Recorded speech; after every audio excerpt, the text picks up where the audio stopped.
Oi, tudo bem com você? Espero que sim. Eu sou Gisele Alexandre. E eu sou Bia Monteiro e você está ouvindo o Manda Notícias. Um podcast que leva informação de qualidade e promove a cultura periférica na Zona Sul de São Paulo.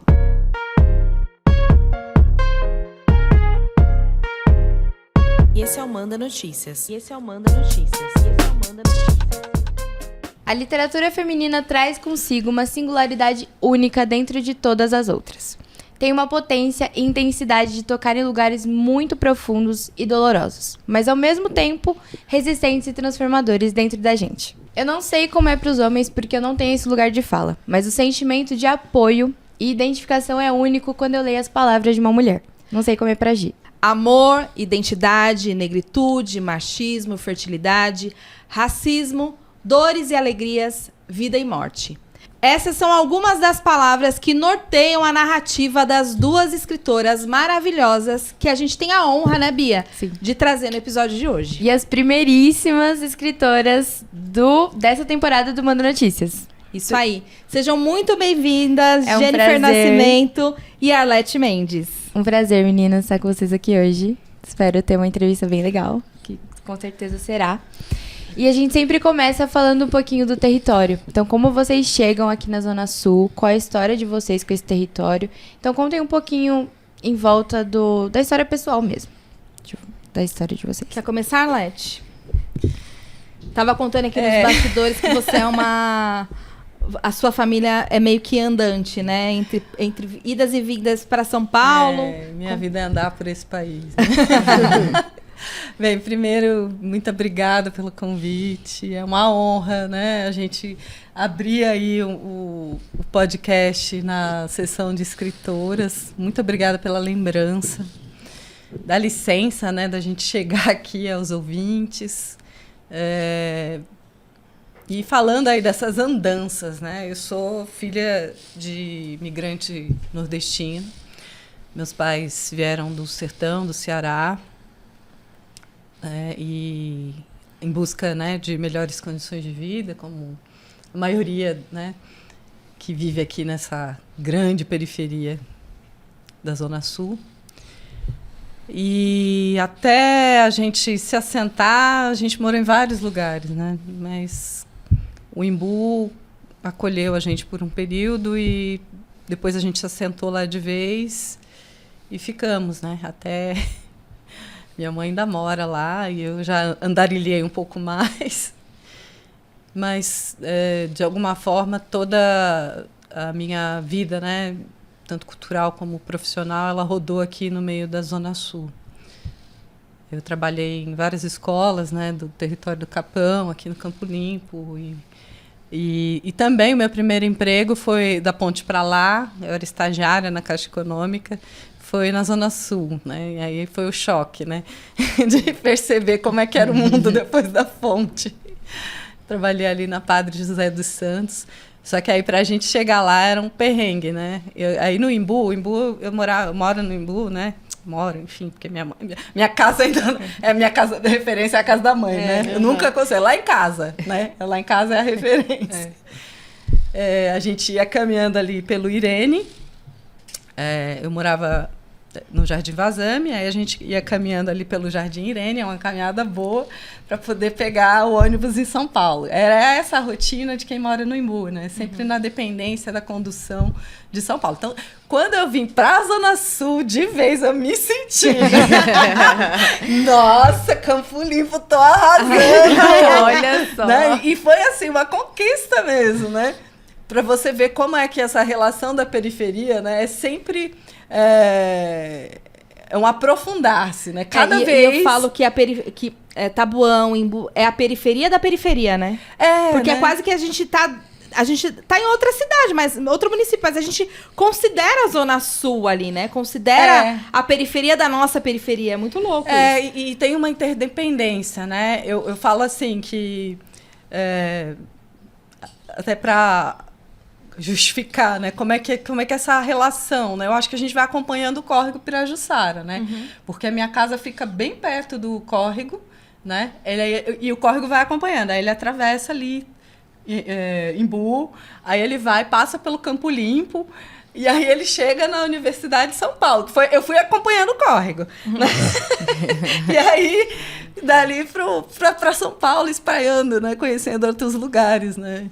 Enfim, é isso. A minha história é a história do Rio. Muito massa. E você, Jennifer, como você chega aqui na Zona Sul para Balabangu? Ah, não, é Zona Sul. Ai, tão amada a Zona Sul, né, gente? Bom, tive idas e vindas também, né? Porque eu também venho de família nordestina. Meu pai e minha mãe são pernambucanos, então, segundo eles contam, a gente veio para cá. Eu vim para cá com 1 ano de idade, então eu sou nascida em Pernambuco também. Isso devia ser 85 ou 86. Só que aí, um dado momento, 1991, crise do Collor, aquelas coisas todas, meu pai era metalúrgico, ficou desempregado e resolveu voltar para Pernambuco. Então, eu passei 5 anos lá e volto para São Paulo em 95, 96. E aí eu voltei a morar na mesma rua que eu morava quando eu era criança, né? Então, a gente voltou para a mesma rua e é isso. Até hoje... Até hoje não, que agora eu já mudei, né? Saí da casa de mãe também. É difícil falar isso, né? A casa de mãe fica sempre eterna. Mas aí é isso. Eu moro na mesma rua de todas as vezes que eu vim para São Paulo e me estabilizei aqui. Eu moro na Rua Solar dos Quevedos, que é a Rua 7, no Jardim Ibirapuera, chamado Ibiracity, né? Que é ali na região próxima ao Jardim São Luís. E que é um território que tem uma efervescência cultural bem forte, né? Acho que toda a Zona Sul, mas ali aquele circuito M-Boi, Piraporinha, enfim, né? As coisas que acontecem por ali, na Casa de Cultura, no Bloco do Beco, enfim. Então, eu sou um pouco filha desses lugares, assim, né? Então, a minha história com a Zona Sul é uma história de praticamente uma vida inteira, né? Eu tenho essa raiz, eu me lembro de muitas coisas de quando eu era criança em Pernambuco também, mas eu praticamente fui criada no Jardim Ibirapuera, assim, e eu gosto de ser cria do Jardim Ibirapuera, da Zona Sul, e eu acho que parte da minha identidade foi constituída a partir desse lugar, porque quando você muda muito de casa e de cidade, que foi o que aconteceu quando a gente voltou para Pernambuco, então mudava de escola, de casa, de cidade, e aí você perde muitas referências, os amigos. Então eu me lembro que a coisa mais legal era que agora eu tinha os meus amigos da escola e que são pessoas que algumas eu trago até hoje na minha vida, assim. Então, para mim, ter chão, pertencer, sempre foram coisas importantes. E aí é isso, né? Quando você tem uma questão econômica de precisar se movimentar pela sobrevivência, e você é criança, você não controla, né? E aí tem uns 3 anos que eu saí da casa da minha mãe, e agora eu moro no Chácara Santana, ali na divisa do Chácara e Parque Santo Antônio, que é perto de onde eu morava, né? E é bem pertinho da Cooperifa, por exemplo. Então eu estou sempre buscando lugares para morar que eu tenha algum referencial cultural, ou enfim, que tenha gente próxima, conhecida. Então, é isso. A minha história com a Zona Sul é uma história de amor. Ai, que lindo. Muito bom, muito bom. É bem legal falar dessa efervescência cultural, porque é isso, a gente sempre cita esses territórios na agenda cultural, sempre estão presentes em quase todas as semanas. Sim. Isso é muito bacana, muito legal, e que bom que você procura se aproximar desses territórios. E essa identidade é muito legal, né? Porque a gente já trouxe outros convidados aqui, né, Bia, que tem essa origem no Nordeste, que veio pra cá. Então, eu acho que a Zona Sul é um pouco nordestina também, sabe assim? Eu acho que isso nos constrói, né? Isso constrói o território, essa diversidade cultural, né? E muito bom. E aí, já quero falar um pouco sobre as articulações, porque essas duas mulheres, além de artistas, elas são articuladoras, elas são referências importantes no feminismo periférico, né? Posso dizer assim. A gente está no mesmo grupo, apesar de eu estar meio ausente lá, mas a gente faz parte da Escola Feminista Bia Ayala, que é um movimento que nasceu em 2019, né, Leti? Acho que 2019. Foi um pouquinho antes da pandemia, né? Isso, puxado pela Helena Silvestre. É uma articulação de mulheres fazedoras de cultura, de educação, de comunicação dentro do território da Zona Sul e que pensam o feminino a partir das necessidades ou das características das mulheres de territórios periféricos, né, de territórios vulneráveis. É muito bom tê-las tão perto, né, mesmo que digitalmente, assim. E aí queria que vocês contassem um pouco sobre isso. Antes da gente falar sobre a arte, como é que essa identidade territorial, né, e esse acolhimento, esse envolvimento que vocês têm com o território também contribui para a luta de vocês e para a luta em várias esferas, como na educação, até na arte mesmo, né, porque a gente precisa lutar em todas as esferas. Fala um pouco sobre isso. Quer começar, Jennifer? Não, vou passar para minha camarada aqui, a Nete. Passou a bola. Bem, eu acho que essas inquietações surgem, né, porque ser mulher não é confortável em lugar nenhum. E todas essas dificuldades e violências, elas vão atravessando a nossa trajetória, né? Acho que desde o momento que a gente nasce. Né? A dificuldade de manter a vida, né, dentro desses territórios é sempre o ponto, né, crucial. A gente percebe pela história, né, da nossa chegada dentro do território, que é uma busca por melhores condições de vida, né? E aí, quando nasce uma menina na família, de modo geral, né, é aquela lamentação, né, porque a gente sabe que ocupar um corpo de mulher dentro desses territórios, né, que estão em plena disputa é ganhar uma carga de sofrimento a mais, né? Então, eu sempre ouvi esse discurso, né, da minha mãe, das mulheres da minha família, que não ia ser fácil, né? Mas, ao mesmo tempo, como a gente recebe essa carga negativa, né, de ter consciência que ocupar um corpo feminino não é bolinho, não, né? A gente vai sendo fortalecida. Então, toda a referência que eu tenho é dessas mulheres que estavam ali no suporte emocional, né, financeiro, no suporte cultural, né? Porque eu vejo que... Eu lembro da minha tia, né? Que quando ela chegou migrando, né, do Nordeste, ela terminou o ensino médio aqui, né, minha tia caçula, e tudo que ela aprendia na escola, ela vinha contar pra gente, né? E a gente ainda estava ali ingressando no mundo da escola. Então, essa coisa do conhecimento era uma super valorizada, né, para a nossa geração. E as mulheres que levavam essa coisa adiante, né? Da gente ter que estudar, né? Da gente não poder engravidar. A gente estava falando isso ainda agora há pouco, né? Sim. Desse medo que colocavam na gente, né? Porque a gente precisava romper essa barreira, né? Que é a pobreza, que é ocupar um lugar que não tem as condições básicas, né, de sobrevivência, não ter um posto de saúde, por exemplo, não ter um transporte, da gente ter que se deslocar, caminhar 1 hora para chegar até um ponto de ônibus, né? Enfim, de desvencilhar tudo aquilo. Então, elas com as narrativas, né, de força. Minha avó contava todo final de semana, minha avó se sentava para contar a história, né, das dificuldades que ela passou, né, passando por inúmeras. Eles eram agricultores, né, no sertão do Ceará.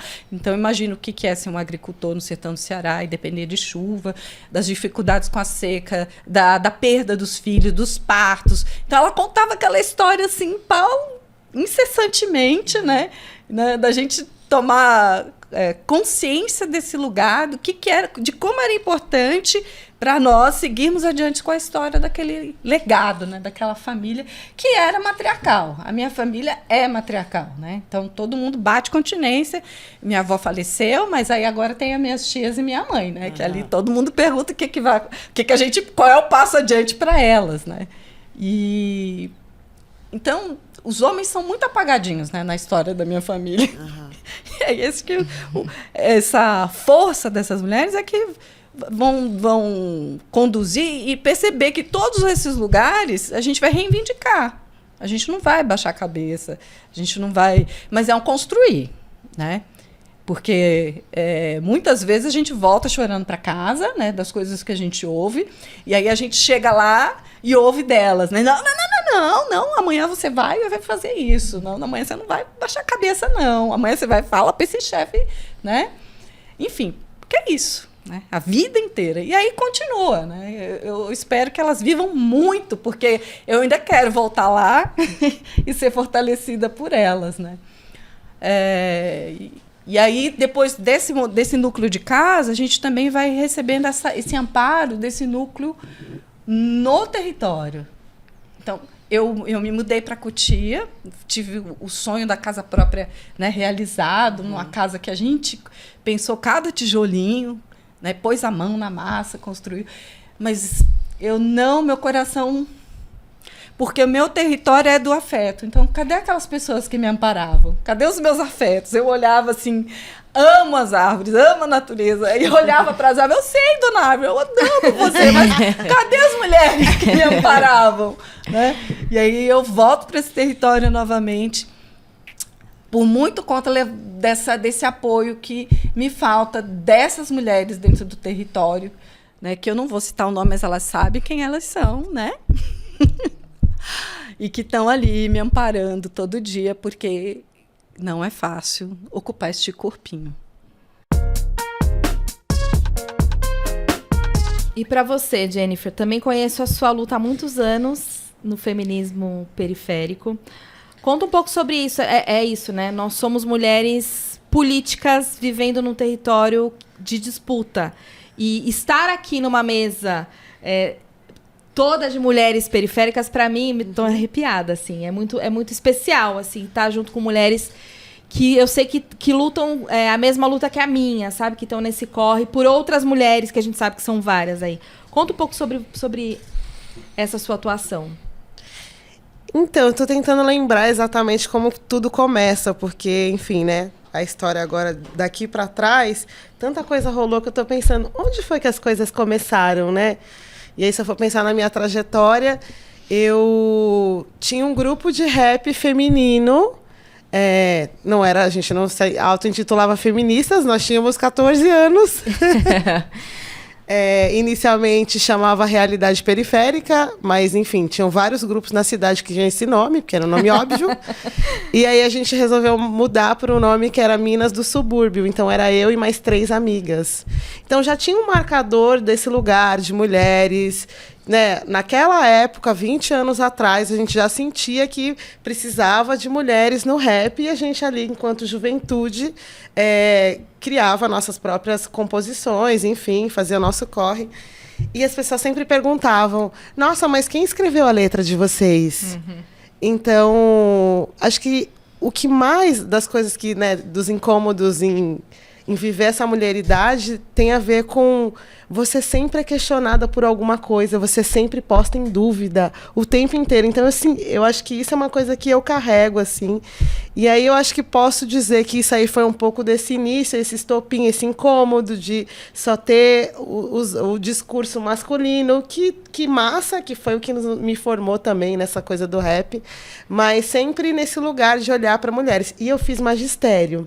E na escola que eu estudava, eu tinha 400 alunas. E só tinham, sei lá, 20 caras. Uhum. Então, assim, a gente dominava o rolê. Né? Porque o magistério já tem... Nossa, magistério. Finado magistério, né? Enfim, né? Porque agora fazer o magistério já podia entrar direto para dar aula, né? Enfim. E aí tem essa convivência com essas mulheres durante 4 anos, estudando no magistério. Depois eu fui para o telemarketing. Várias mulheres também. Acho que 70%, 75% eram mulheres. Então, existia ali uma convivência muito grande com as mulheres.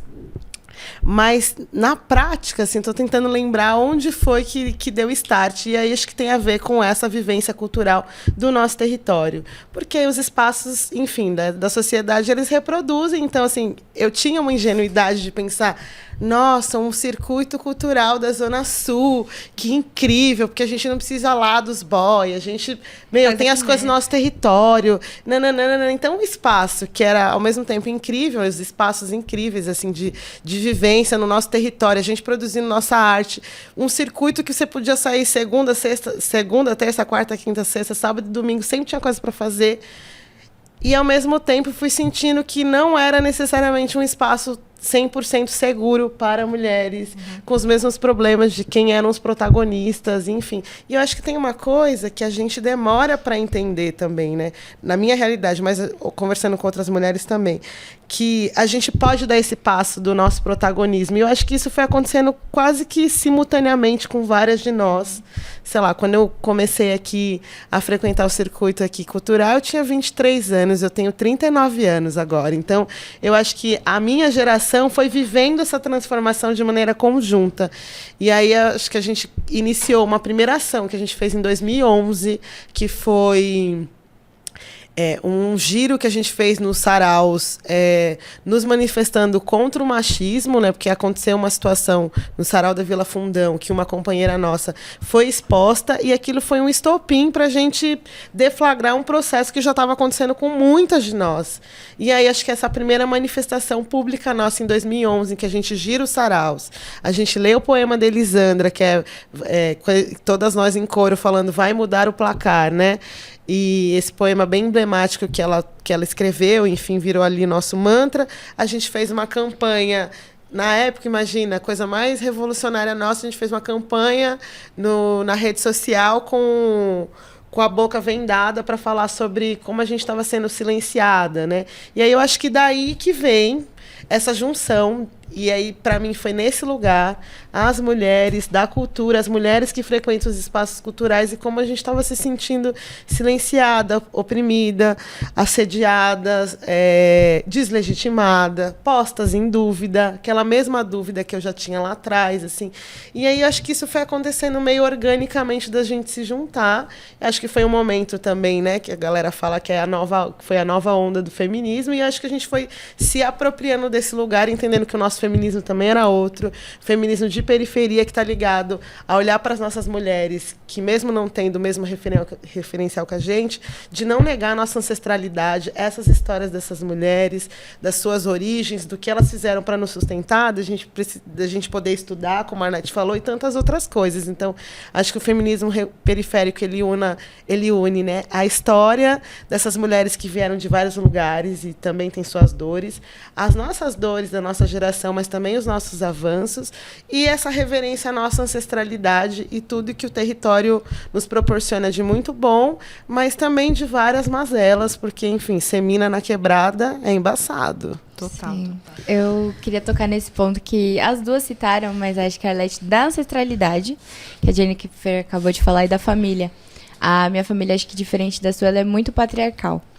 Mas ainda assim, as mulheres conseguiram ali se mobilizar para passar esses ensinamentos uma para outra, entende? Então, situações da vida que são muito pontuais, por exemplo, término de um namoro ou, sei lá, uma nota ruim na escola.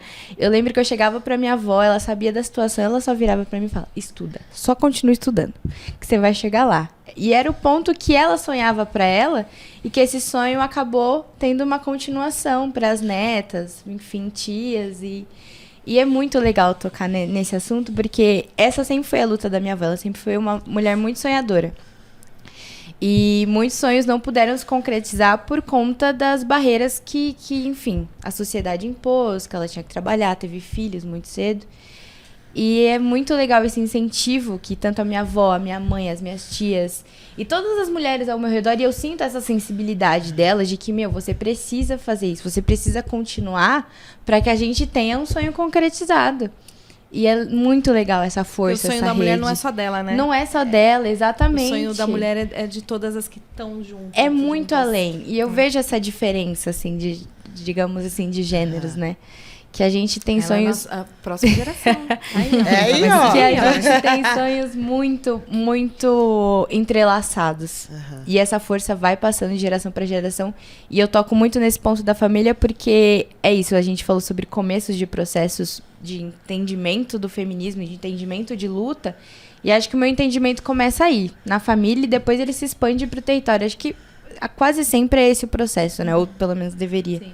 E aí eu queria tocar nesse ponto, Jennifer, de você citar um pouco sobre a influência da sua família. Você falou sobre ancestralidade e focou bastante no território, isso é muito legal.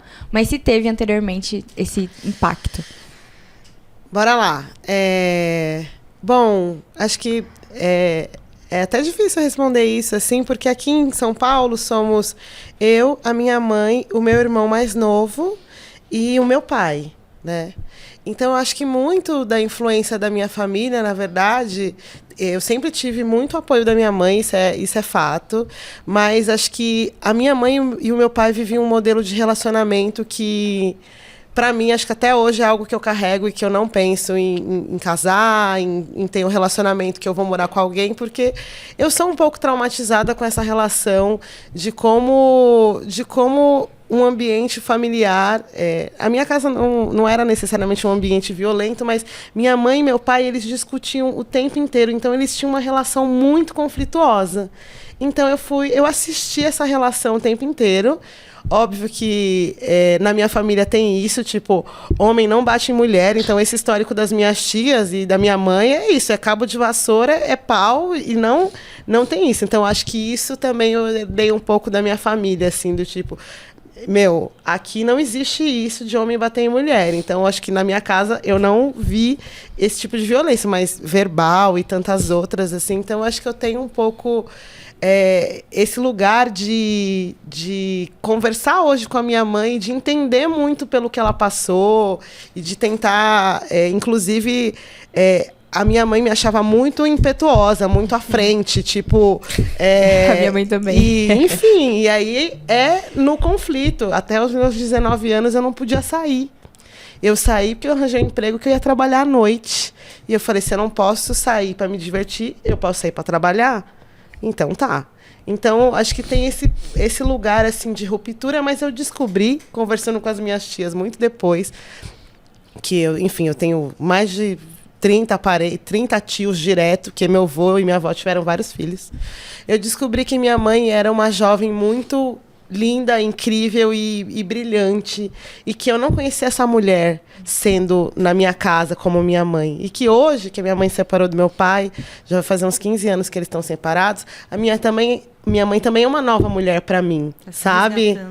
Então, acho que tem um pouco desse lugar, assim, de prospectar. Eu não quero ser igual a minha mãe, e, ao mesmo tempo, minha mãe é uma pessoa incrível, mas nas relações, ou da maneira como as coisas foram dadas, em algum momento a minha mãe decidiu não romper, e eu fui para a ruptura. E eu acho que isso também cria cisões na relação mãe e filha, mas é isso. Eu tenho uma família de muitas mulheres também, de muitas histórias. E minha avó foi uma mulher que rompeu também no seu tempo, enfim. E isso é uma história difícil para a nossa família, porque, enfim, tem uma criação também evangélica, então as pessoas achavam que era um pouco uma vergonha o que minha avó tinha feito. E aí eu acho que por isso tem uma coisa de moldar um pouco quem foram as filhas para honrar a família. E minha avó não fez nada demais, porque ela era violentada e ela decidiu que ela não queria mais ficar com um cara violento, e ela se apaixonou por outra pessoa. Mas para a época, ela podia ter morrido, sabe? Então me vejo muito isso, assim, que eu tenho um pouco desse ímpeto da minha avó, do tipo, eu vou fazer e vamos ver no que vai dar, tô aqui, tô segura, tô tomando as minhas decisões, vamos ver lá na frente, assim. Então, esse é um pouquinho do referencial que eu tenho de família. É engraçado isso, né? Porque eu acho que tem uma relação e que é transcendental, assim, porque eu acho que você tem muito da sua mãe antes desse, sabe assim, naquele momento em que ela era uma jovem linda querendo revolucionar também na época dela. Então, para mim, a gente passa por momentos na vida em que acabam nos deixando com medo de certas coisas. Eu também vivi a violência dentro de casa, então vivi uma violência e reproduzi um casamento muito nesse lugar. E anos depois, eu fui casada há 13 anos, eu me divorciei, e meses depois a minha mãe se divorciou. Então, como é que a gente impacta a vida de quem tá próximo? Então, assim, eu peguei aquilo que eu achava horrível na relação dos meus pais, trouxe pra dentro da minha casa e construí uma relação assim, e depois eu falei, não quero mais.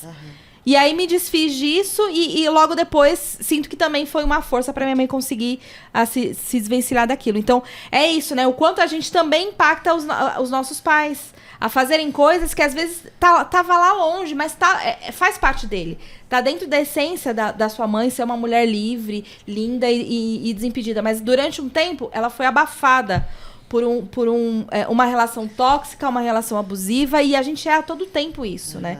Eu acho que mesmo não fora de relações amorosas, afetivas, os homens acabam nos abafando durante vários momentos, e a gente acaba saindo desse protagonismo, seja no rap, seja na literatura, porque tinha um homem ali que estava muito próximo da gente e ele era o protagonismo, né? O protagonista.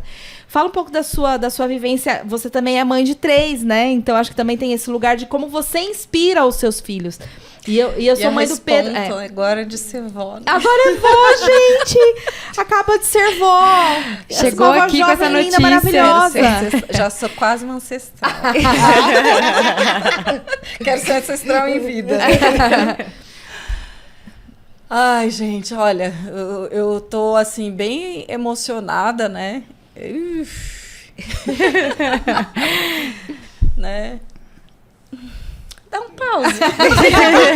Dá um pause. Agora que lascou. Ai, gente, que lindo. O podcast também é acolhimento. Também fala dessas coisas maravilhosas. Bem, acho que toda a minha trajetória, né, ela se liga a essa busca, né, de identidade naquilo que a gente tem como referência, que eram as avós, né? A minha mãe, minhas avós, minhas tias, né? E acho que sem elas eu também não teria conseguido criar meus filhos, né? É essa referência. Tudo que acontecia, que eu ficava assim, ai meu Deus, o que é que eu faço? Né? O menino tá se comportando assim. Aí eu jogava lá para o meu núcleo de consulta as minhas terapeutas de plantão, né? E engraçado que a minha filha achava isso horrível, né? Você vê que é um ponto de cultura divergente. Uhum. Ela achava, mãe, você me expõe.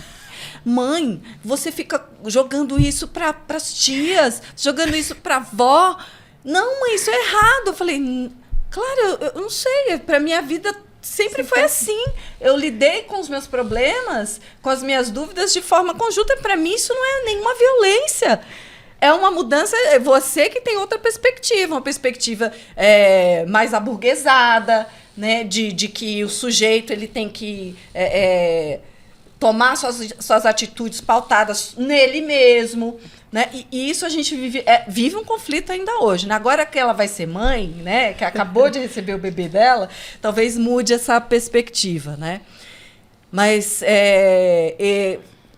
pensar, né, que essa referência pautada, sobretudo no diálogo, na conversa, é o que vai manter vivo o tecido, né? Eu acho que a gente só pode dizer que a gente sobreviveu a todas as dificuldades, né, que é caminhar dentro desse território, né, e depois da ponte para lá, para conseguir os nossos sustentos, né, a nossa educação e a nossa formação, tá em pleno diálogo com esse ponto de referência, com essa ancestralidade, e tentar, ao mesmo tempo, dar o passo, né, adiante, né? Porque elas estão sempre nessa busca, né, de impulsionar. E acho que agora que eu estou nesse lugar, né, que a partir do momento que você se torna avó, parece que é isso, né? É você tentar dialogar com todas aquelas conversas que você recebeu antes e tentar, de algum modo, fazer com que isso também forneça alguma estrutura, né, para essa criança que está vindo, para que ela consiga também construir o próprio caminho, sem esquecer de onde veio. Acho que é isso, né? A nossa grande luta dentro de um sistema tão padronizante, né, que é o capitalismo, dentro dessa massificação, né, que há, e padronização de tudo, né, dos corpos, das mentes, enfim, é manter vivo algo que é o nosso traço singular, que é o nosso traço distintivo, que é o nosso jeito de fazer as coisas, né, que é diferente. E aí sempre vem o olhar do outro, o olhar do colonizador, né? O olhar de quem está de fora, dizendo que, nossa, que estranho, que isso? Você faz assim, não sei o quê. Criticando aquele jeito da gente caminhar. E a minha luta né, sempre, acho que tanto como na escola, em casa, né, é fazer com que esse legado, né, que é o legado de compartilhar, que é o legado do pensar coletivo, é o legado de que você não é um corpo só na multidão, que se siga adiante. Né? E é o que eu vou tentar, se me deixarem, né, fazer agora nesse papel que eu sou de avó. Né? Não basta, né? Não basta ser mãe de 3, agora eu sou avó. Do Íris, que é o nome do meu avô. Que lindo. Ai, que lindo, uma homenagem. Minha filha resolveu recapitular esse traço, né, de ancestralidade. Que massa. Que lindo nome. Amei. E eu queria agradecer, Arlete, porque me ensinou muito. Só querendo falar. Eu sou filha, né, hoje, apenas. E aí eu tenho sempre essa discussão com a minha mãe. Eu falo, você compartilha minhas coisas com todo mundo da família. Que é isso? Ela chega, que nem Dia das Mães agora, que a gente tá gravando isso próximo ao Dia das Mães. A gente sentou na mesa, tava eu, ela, minha avó, minhas tias e todo mundo. Ela começou a falar super coisas que acontecem no meu dia a dia. Eu, mãe, o que é isso?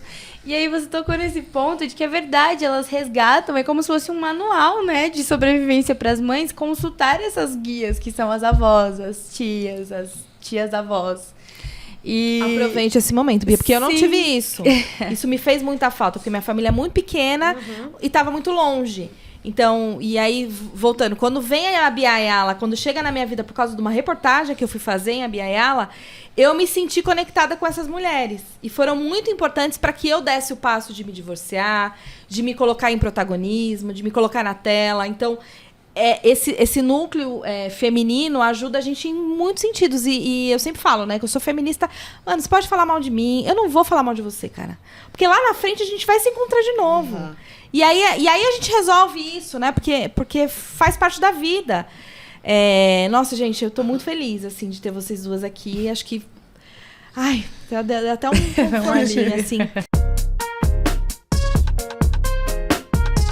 Bom, acho que agora a gente pode falar um pouco das produções, né? Porque tudo isso que a gente falou é lindo, maravilhoso. E como é que isso se concretiza? Porque é isso, vocês são mulheres, vocês são pensadoras nesse lugar, né? De território, de feminismo, de ancestralidade. Vocês entregam isso pra gente em poesia, em livros. Conta um pouco sobre essas produções. O que vocês já produziram, o que tem aí sendo produzido? Quer começar, Jennifer? Vou começar dessa vez. Você vai, tá. Bom, é sempre incrível poder falar do trabalho, né? Do trabalho autoral, da literatura, do papel que a literatura teve na minha vida, mas acho que esse lugar de ser uma mulher que escreve e ser uma mulher escrevendo ao longo do tempo.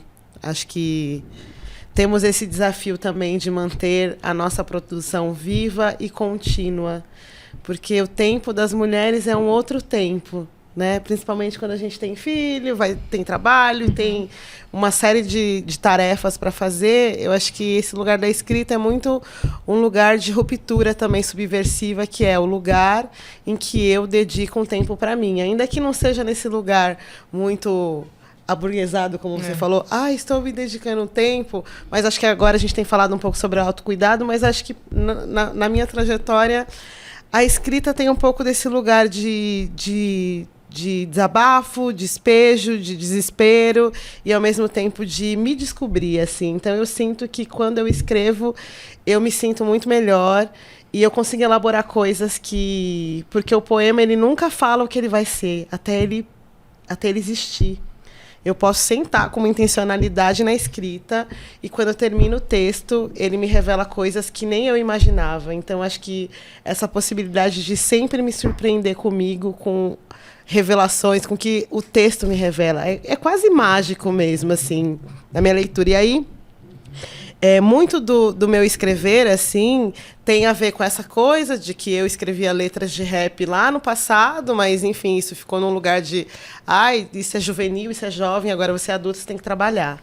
E aí, depois de um tempo, né, depois de entrar na faculdade, eu encontro esse movimento cultural dos saraus, que estava numa efervescência enorme no território, e eu vejo que pessoas comuns, trabalhadoras, escreviam e liam poesia, assim. Eu acho que essa coisa de você entender que a poesia não era algo especial de uma classe ou só da branquitude, de que pessoas do nosso território, mulheres pretas, trabalhadores chegando do serviço, também podiam escrever poesia. Então, acho que tem esse lugar para mim de a poesia no cotidiano, a poesia naturalizada na vida, né? As artes naturalizadas na vida. Nada é tão extraordinário, porque a gente pode fazer tudo. E, ao mesmo tempo, é extraordinário poder fazer essas coisas sendo quem a gente é, morando onde a gente mora. E aí, eu acho que naquela movimentação que eu falei de 2011, né, dessa coisa de entendendo como o machismo ia nos afetando e estando dentro desse movimento de saraus, de literatura, eu tive apoio de outras mulheres. Então, Elisandra Souza é uma pessoa que tem um papel fundamental para mim, porque já era uma poeta, uma mulher preta que escrevia, também moradora de Quebrada. E ela resolveu juntar todo mundo num livro que é o Pretexto de Mulheres Negras, né? Então, ela juntou, acho que 20 poetas pretas de periferia da cidade toda e falou, mano, é aqui, a gente também tem mulher que escreve. E nos deu um nome, né? Porque a gente não falava que a gente era poetas. Colocar como poeta parecia uma coisa muito vaidosa. E os poetas sempre, eu sou poeta. E a gente falava, eu sou qualquer outra coisa. Então, para se empoderar desse lugar. E aí, a partir dessa experiência, em 2014, ela me convidou para publicar um livro autoral, que é meu único livro autoral, de 2014, vai fazer 9 anos já, que é o Terra Fértil, em que eu tenho um pouco disso tudo que eu falei aqui hoje, que é um pouquinho desse lugar de família, ancestralidade, muito sobre o cotidiano de uma mulher. Então, veja, eu era uma mulher jovem quando eu publiquei. O livro eu tinha 30 anos, mas eram poemas desde os meus 25 anos. Então, eu era uma jovem, como você, vivendo a vida e rompendo. Então, eu sempre fui boêmia. Então, mesmo parecendo super ok hoje, com 25 anos, eu super boêmia, trabalhava, mas era um lugar complexo. Todo mundo ia embora, a gente ficava no bar bebendo. Então, parecia que eu era, tipo... Sabe aquele olhar bem machista? As minas da vida, tipo assim, não se envolve com essas minas. Eu já fui chamada de mina de festa. Então, a literatura, ela me deu... Tirava seu valor, né? Nossa, a literatura me deu outro lugar. Hoje eu vejo pessoas falando, não, a Jennifer Nascimento, não era nenhuma coisa que eu buscava, mas tipo, falando de mim com um olhar de respeito que eu nunca tive, mesmo nesse circuito nosso, porque eu era só uma minazinha ali que era boêmia, que, sei lá, que gostava de sair, de viajar, de festejar, e tudo isso muito marcado, assim. Eu falava, nossa, é assim que as pessoas me veem, e foi pela literatura que as pessoas entenderam que eu era uma mulher que pensava, que eu era uma mulher que tinha posicionamento. Você imagina, você convive com as pessoas não param para ver quem você é, você precisa publicar um livro para mostrar que você tem uma intelectualidade, para você não ser posta em dúvida, né? Então, o Terra, ele é um misto disso tudo, desses lugares bem subjetivos de falar de amor, porque eu acho que, para quem já leu a minha obra, acho que tem um pouco desse lugar, assim, não ter medo de mergulhar nessa perspectiva afetiva e das suas múltiplas, como é que eu posso dizer? Contradições. a gente é contraditória, amando também, né? Rompendo, amando, brigando, enfim. Acho que tem um pouco desse lugar. Eu gosto disso, porque eu acho que, em determinado momento, a literatura estava muito falando de uma coisa só, e eu acho que, enquanto mulher preta, eu não posso deixar de falar de afeto, né? E aí, acho que tem as nossas intelectuais aí que têm falado disso muito melhor, assim, né? Bell Hooks e tantas outras, falando sobre a importância do afeto na nossa vida, assim. E aí eu acho que é isso, a literatura para mim, ela teve esse papel mesmo de me dar um lugar, né, de me colocar de uma outra maneira e de um pouco de descoberta de mim, e acho que um lugar de reconexão com outras mulheres. Então, eu recebia muitas mensagens, eu não sabia nem o que fazer, assim, de achar... Eu não sabia. Eu, como leitora, sabia como a literatura impactava nas pessoas. Mas eu, enquanto escritora, em vida, podendo ver as pessoas e falar... Porra, isso impacta real. E as pessoas te falam sobre isso. E aí você lidar com essa coisa de... E agora? E é só receber. Eu acho que eu aprendi também, depois de 10 anos aí, quase, do meu primeiro livro publicado, eu aprendi a acolher isso, e eu acho incrível, porque eu também sou afetada pela Arlete e por outras mulheres que escrevem, e eu acho que a gente se retroalimenta, mesmo à distância, mesmo que a gente não se conheça. Eu acho que a literatura, sobretudo, né, eu sou muito entusiasta da poesia, ela tem esse lugar de te salvar por um minuto. Não assim, a poesia salvou minha vida, mas por um minuto, um fôlego, uma coisa assim que te dá um acalanto por dentro, ou te dá uma revolta e você também vai para ação. Acho que a poesia, ela nos convida a muitas coisas, assim. Então, esse é um pouco do meu percurso. Vem coisa nova por aí, mas a gente fala disso outra hora. Fiquem aí com essa curiosidade. Espero conseguir publicar um livro novo agora em 2023, né? E... Enfim, esse segundo livro saindo, eu acho que tudo que está parado, espero que saia junto, assim, porque é preciso muita coragem. Sim. E conta você, Arlete, das suas produções, do que você tem feito. Olha, eu acho que para ocupar qualquer lugar, né, social, a mulher, ela precisa de muita coragem. Mas escrever, eu acho que é um eterno embate.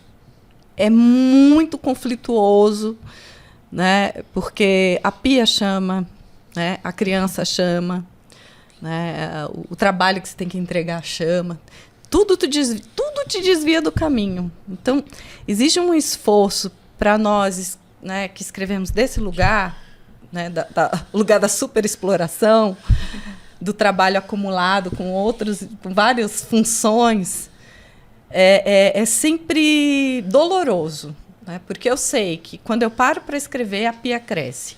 Eu sei que quando eu paro para escrever, eu estou deixando de fazer alguma coisa, né?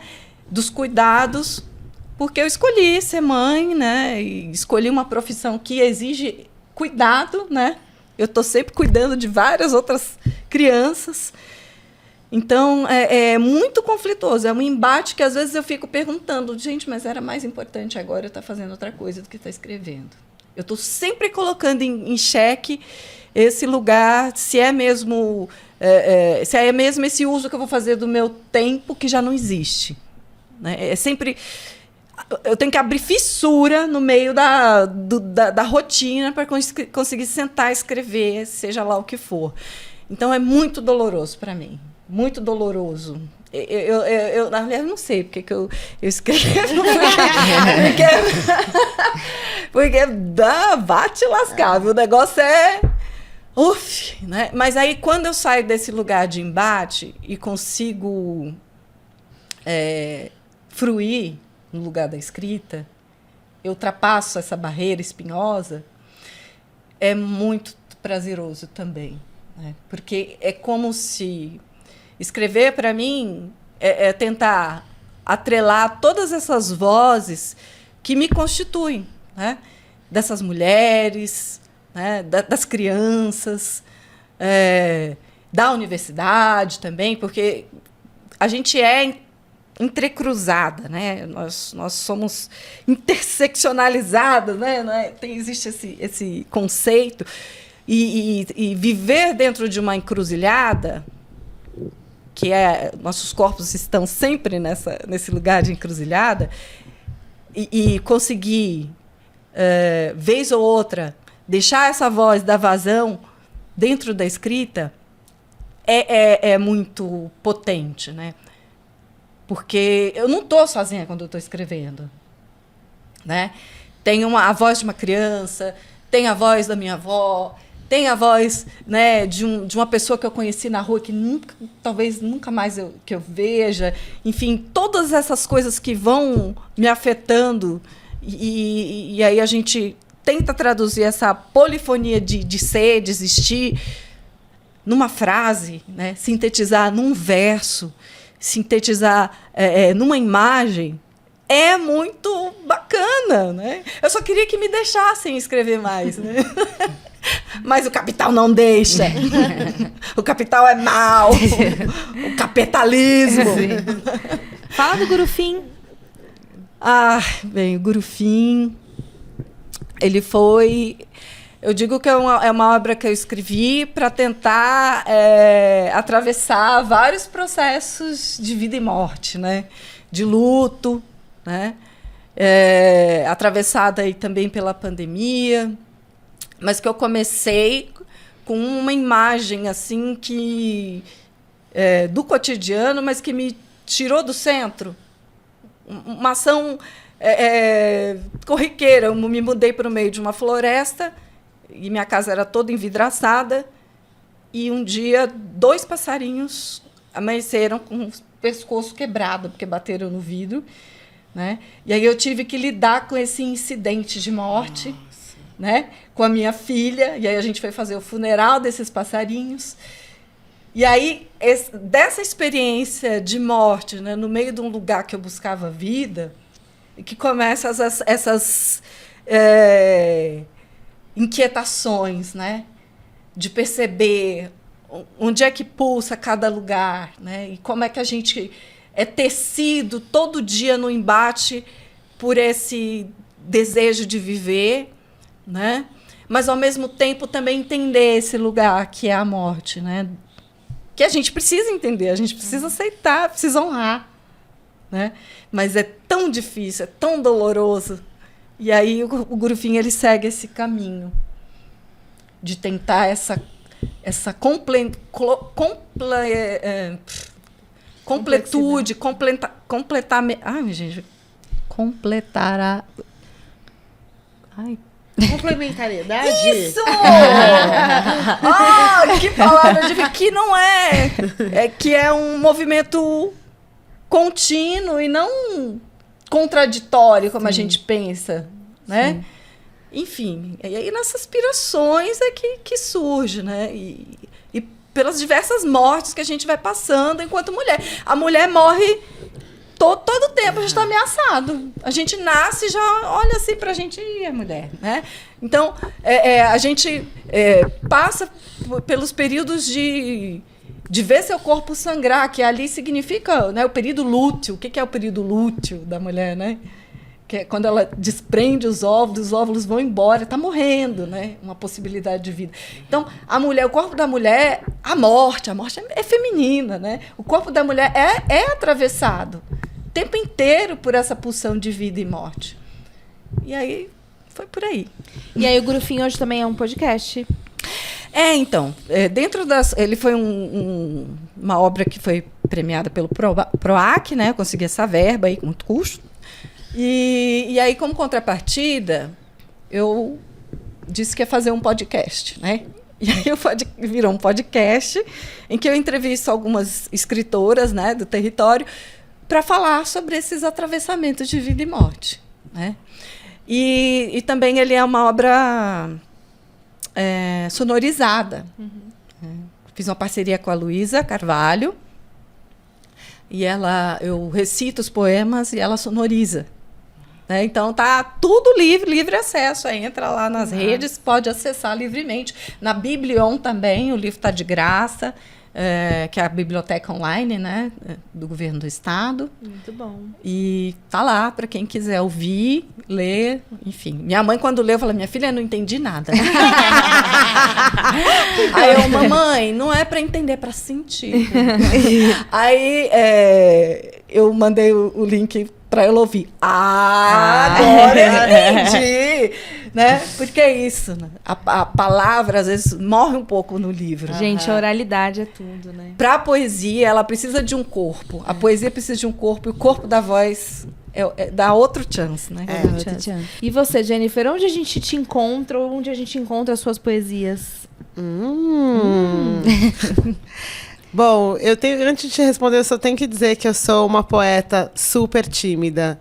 Então, aos poucos, nesse momento, devo dizer que eu tenho estado em alguns lugares, né, onde rola sarau, enfim, mas eu tenho recitado muito pouco. Eu acho que esse retorno da pandemia, eu ainda não consegui, encaixar ele 100% de botar a cara no mundo e ler um texto, assim. Acho que se eu fiz isso depois da pandemia umas 2 vezes, foi muito. E é isso, poetas também podem ser tímidos, gente, embora não pareça. Mas é isso. Onde vocês podem encontrar? Gente, meu livro Terra Fértil está esgotado. Então, quem tem, quem não tem, não posso fazer nada. Não, eu tenho um projeto, né, de tentar deixar ele aberto para as pessoas lerem, mas, enfim, como eu publiquei junto com o Mijiba, então essa é uma conversa a ser feita, assim, né? Eu acho que é até difícil para falar até desse lugar de como é difícil fazer a nossa produção girar, mesmo que as pessoas queiram, mas é isso, né? Livro é um recurso caro, enfim, você precisa investir tempo também na sua carreira, enfim, eu trabalho com outras coisas, então eu confesso que eu andei, não sei se negligenciando, mas não conseguindo correr tanto como eu gostaria com relação a essas questões literárias. Mas, como eu sou legal, vocês podem me procurar no Instagram, Nascimento Jennifer, ou no Facebook, que eu sou antiga mesmo, ainda acesso. Também tem um e-mail que chama devolver ao povo em forma de arte @gmail.com. A gente tenta ver um jeito de facilitar aí os processos, né? Eu tenho alguns textos, quando as pessoas me pedem, eu solto textos novos que eu tenho e mando por e-mail. Ó, tá aqui 10 poemas para você ler. É um jeito de manter as pessoas das coisas vivas e conectadas, né? Então, é isso. Nesse momento, acho que o Terra tem algumas bibliotecas públicas da cidade de São Paulo e nas bibliotecas das escolas também, que ele foi adquirido, acho que em 2016, 2017, não lembro exatamente. E aí é isso, eu não sou muito boa com rede social também. Ai, que horrível, assim, ó. Vou me propagandear, só falo, gente, é isso, quem tem, quem não tem, fazer o quê? Pede emprestado pra amiga, se quiser emprestado eu também tenho, posso emprestar. E tô esperando aí a possibilidade de fazer uma nova tiragem, mas aguardem meu próximo trabalho, enfim, acho que eu tô com expectativa agora de publicação futura. E de manter essa chama da literatura viva, acesa, manter esse diálogo com os leitores e leitoras, acho que isso é fundamental. Veja, faz quase 10 anos e as pessoas ainda falam muito desse trabalho, então ele perdurou no tempo, então porque faz sentido, sim, né? Tudo que perdura no tempo, acho que ele ainda é atual, apesar de ser um livro de quase 10 anos atrás, então isso é ótimo. Você também é educadora? Eu sou educadora, articuladora cultural, enfim, também flerto aí um pouquinho com a performance. Tenho ido por alguns caminhos, assim, também de tentar experimentar, né? Mas eu sou educadora em isso. Eu fiz magistério, trabalhei muitos anos com formação do público leitor, então a literatura sempre foi algo muito presente na minha vida. Eu sempre fui uma garota super leitora. Então, acho que eu me identifico mais com os espaços de educação de fora da sala de aula do que necessariamente de dentro, pelo meu próprio perfil, meio caótico, meio TDAH, meio tudo junto e misturado. E aí é isso, eu faço alguns trabalhos também nessa linha, e eu tenho feito mais articulação cultural e articulação política, né? Então eu acompanho as políticas públicas de cultura do município de São Paulo e fico de olho nessa agenda e crio movimentações nesse sentido também, porque eu trabalho no mandato parlamentar, né? Então, Acho que é importante também a gente estar olhando para esse movimento e como a gente se apropria e como isso vai afetando os nossos territórios. Então, meu olhar é sempre nesse recorte da periferia, da cultura para nós, o que está chegando, o que não está chegando. Então, acho que é um pouco por aí. Tem papo pra caramba, hein, Bia? Tem papo pra caramba, gente. Vamos Se a ter gente que fazer uma parte 2. Arlete, passa suas redes sociais pra gente ir encaminhando pro final, infelizmente. Antes disso eu queria fazer um convite aos ouvintes, né, e a vocês, a produção. Nós vamos começar um projeto agora, última sexta-feira do mês, às 8 horas, que é um projeto de sarau conduzido por mulheres, mas não aberto só a mulheres, né? A gente quer que as mulheres protagonizem, mas também está aberto... A gente deixa o homem entrar, é tipo um isso. Pouquinho. Não muito. Se chama o Balaio das Brabas, né? E Kátia Alves e Elizabeth Mello tá aí junto nesse projeto comigo. E acontece agora, nessa última sexta-feira do mês, dia 26, vai ser o primeiro sarau e a gente já tem algumas artistas convidadas, né, indígenas e artistas trans, que a gente quer pôr nesse balaio, né, o máximo de diversidade que a periferia e a quebrada consegue, né, ajuntar, que é isso, né? Acho que se tem um traço que nos define é a diversidade, né? E aí... Também ansiosa. Onde que @Brava? Cia Brava. Acho que é isso. Na Brava Companhia de Teatro. Eu não sei o Instagram de ninguém. Nem o meu também. próprio. O meu Instagram, que foi a Ju Dias. Beijo, Ju. Que fez pra mim. Se chama Ar de Respirar, de Arlete. Então, eu vou postar, já era para ter colocado a divulgação, mas meu neto nasceu e eu fiquei tomada por essa novidade. Vai estar lá as informações, mas é na Rua Vitorino 77, ali na Vila Prel, próxima ao metrô Campo Limpo. Pertinho do posto de saúde. Isso, da Vila Prel. Né? E no espaço da Brava Companhia nós vamos começar isso aí, então todas e todos convidados. Lindo, Isso, galera. A gente também posta nas nossas redes sociais depois pra reforçar e lembrar vocês. Repete seu @. O seu. O meu? @Nascimento Jennifer. Nascimento de Jennifer com Y e 2 Fs. E um N só. @gialexandre.oficial. @bis.m_ e @mandanotícias. E aí eu quero dizer que esses espaços que a gente citou aqui, Casa de Cultura do Imirim, Bloco do Beco, Brava Companhia, toda essa programação, a Bia faz lá um vídeo toda sexta-feira, né, Bia? Isso. Da Agenda Cultural do Território, e vão estar lá também. Então segue a gente nas redes sociais para você conferir a programação. Divulguem a gente, compartilhem os vídeos, e se você colar em algum rolê que a gente divulga, marca a gente também no Instagram. Boa! É isso, gente. Muitíssimo obrigada. Eu queria acabar, né, com uma frase da Jennifer. Ela deu uma entrevista sobre o Terra Fértil, que ela fala que a poesia é como uma destilação revelatória da experiência. E acho que girou em torno... Toda a nossa entrevista girou em torno disso. E foi muito bonito, foi muito sensível, foi muito potente. Muito obrigada. Muito obrigada, gente. Até a próxima. Até a próxima. Tchau, gente. Até a próxima quinta-feira. Beijo, beijo.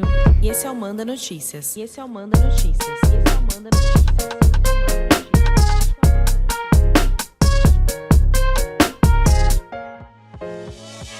Essa temporada tem produção da Pauta Periférica em parceria com a Dois Neguinho Filmes. A direção de audiovisual é de Miller Silva. Produção de Robson Santos e apresentação de Gisele Alexandre e Beatriz Monteiro. E esse projeto Manda Cultura foi contemplado pela 7ª edição do Fomento à Cultura das Periferias, uma iniciativa da Secretaria de Cultura da cidade de São Paulo.